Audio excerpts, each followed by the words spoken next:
Timnas Indonesia selangkah lagi masuk ke ruang teras Piala Dunia 2026. Hal itu akan terwujud jika skuad Garuda berhasil menumpas Filipina pada laga terakhir grup F kualifikasi Piala Dunia pada Selasa tanggal 11 Juni. Adapun Vietnam saat ini menempati posisi ketiga tepat di bawah Indonesia dengan mengoleksi 6 poin. Jika skuad Garuda menang atas Filipina, artinya dengan otomatis Indonesia langsung lolos ke putaran 3 bersama Irak, sekaligus mengubur impian Vietnam yang terus membayangi klasemen Indonesia. Jika skuad Garuda benar-benar mampu mengalahkan Filipina, ini akan menjadi prestasi sekaligus pencapaian baru. Sebelumnya, Timnas Indonesia belum pernah sedekat ini dengan ajang Piala Dunia, terlepas dari sejak pemerintahan Hindia Belanda saat masih zaman penjajahan dulu. Dari segi peluang, Indonesia lebih diunggulkan dari tim tamu Filipina, saat pertandingan melawan Irak dengan hasil kekalahan 0-2. Terlepas dari hasil skor itu, 2 gol tersebut tercipta sebab kesalahan pemain Indonesia sendiri. Bahkan para pemain serta pelatih Irak terkejut dengan permainan Indonesia yang sangat berkembang. Terlepas dari hasil skor 2-0, dari segi permainan, Indonesia jauh lebih mendominasi pertandingan. Federasi Sepak Bola Irak bahkan membuat sebuah postingan bahwa kekuatan tim Indonesia saat ini sangat jauh berbeda dari sebelumnya, yang mana 10 pemain mereka berkompetisi di berbagai klub Liga Eropa, seperti Liga Belanda, Liga Belgia, Liga Italia, Liga Inggris dan Liga kawasan Asia seperti Korea dan Jepang.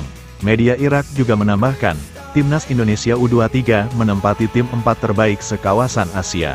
Dan timnas seniornya kini menjadi tim yang diperhitungkan di level Asia secara global.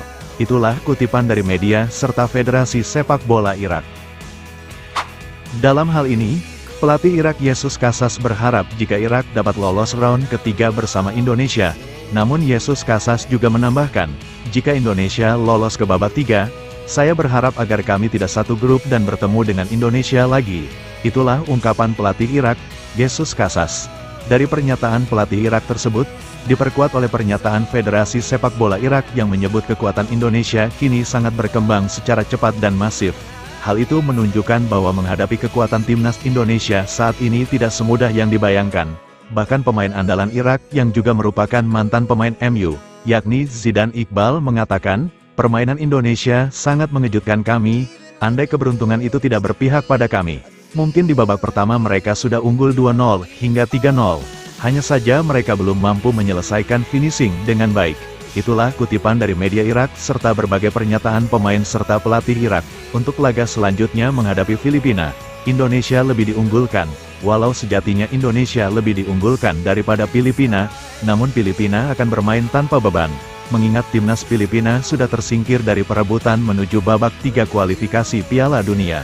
Dan sebaliknya, beban justru berada di pihak Indonesia yang menargetkan kemenangan saat menghadapi Filipina, yang mana Filipina sendiri kini sudah ketambahan 5 pemain naturalisasi baru, yang mana 5 pemain baru tersebut dibawa ke Indonesia untuk menghadapi pertandingan terakhir di grup F.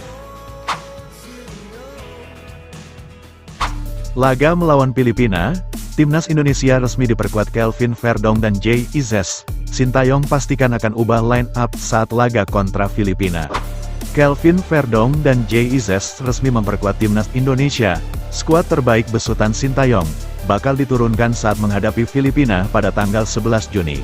Kekalahan Indonesia dari Irak membuat skuad Garuda masih belum bisa mengamankan kelolosan ke putaran ketiga kualifikasi Piala Dunia 2026 zona Asia.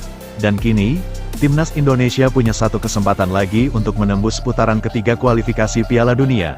Jika Indonesia masih ingin melanjutkan ke putaran ketiga, skuad Garuda wajib untuk meraih kemenangan pada laga berikutnya kontra Filipina, yang akan kembali digelar di GBK pada tanggal 11 Juni nanti.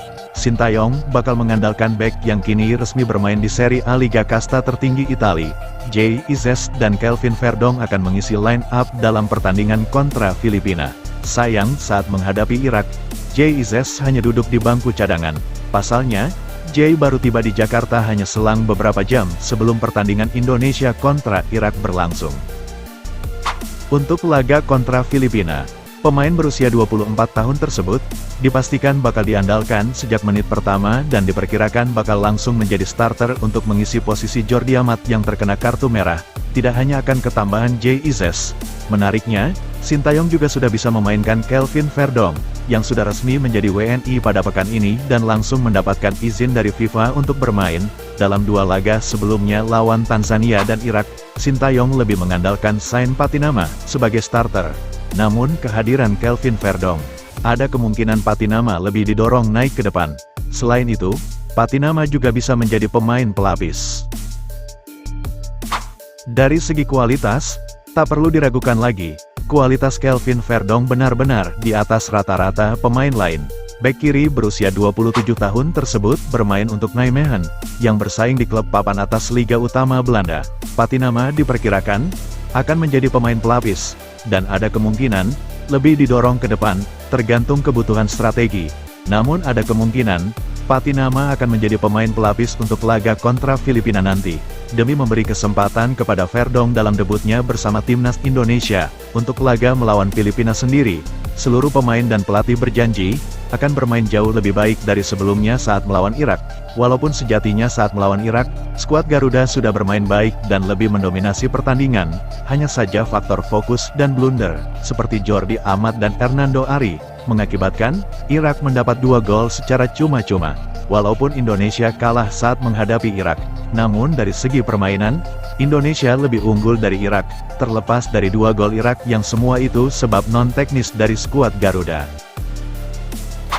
Walaupun harus mengalami kekalahan 0-2 kontra Irak di hadapan publik sendiri, sejatinya peluang Indonesia menuju babak 3 kualifikasi Piala Dunia masih sangat besar. Untuk menembus putaran 3, ada 2 cara skema hitungan yang berbeda.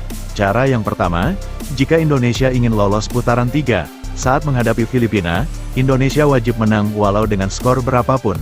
Lalu cara yang kedua, Irak harus menang saat melawan Vietnam di Basra. Dengan kekalahan Vietnam otomatis Indonesia akan lolos ke putaran 3.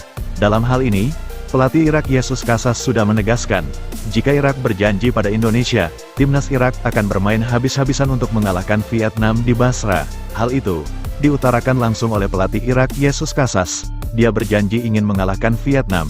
Irak juga menginginkan agar Irak bisa lolos bersama Indonesia, apapun hasilnya Indonesia kontra Filipina. Jika Irak berhasil mengalahkan Vietnam, dengan otomatis Indonesia lolos bersama Irak ke ronde 3 kualifikasi Piala Dunia Zona Asia. Walau Irak berjanji akan membantu Indonesia lolos ke putaran 3, dengan cara mengalahkan Vietnam di Basra, terlepas dari niat baik dan respek Irak pada Indonesia, Sintayong bersama tim besutannya menegaskan, Indonesia akan berjuang semaksimal mungkin lolos putaran 3 secara mandiri. Skuad Garuda tidak ingin lolos putaran 3 dengan menggantungkan harapan pada tim lain. Selain dari itu, skuad Garuda benar-benar mengincar kemenangan saat menghadapi Filipina yang akan digelar di Gelora Bung Karno pada tanggal 11 Juni besok.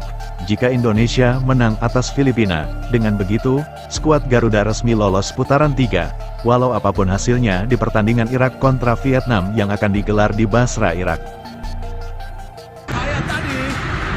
Sebelum meninggalkan tayangan ini, silakan Anda subscribe channel YT Real ini, agar Anda terus mendapatkan berita perkembangan serta informasi jadwal pertandingan Timnas Indonesia selanjutnya. Sampai jumpa di tayangan berikutnya. Bye YT Real. Semoga di pertandingan di tanggal 11 nanti, kami janji akan memberikan